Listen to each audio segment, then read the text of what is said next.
Hello everyone, in today's video I'll show you on how you can sharpen blurry images in GIMP. Of course, to do this we mainly have to use the enhance feature or the sharpen tool on the GIMP right here. So the first thing that you want to do is to just put your image onto your project.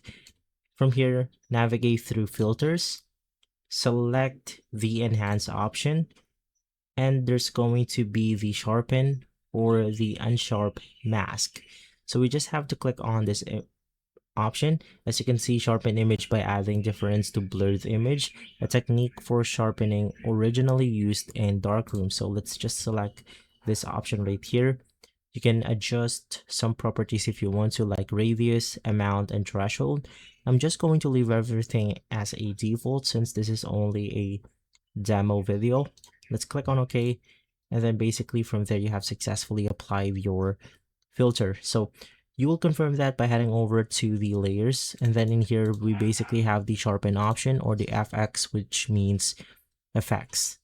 If you want to edit the effect, just simply double click on it, and then we can adjust it accordingly depending on your setting right here. And so guys, if this video has been helpful, leave a like, subscribe, and follow us for more videos like this.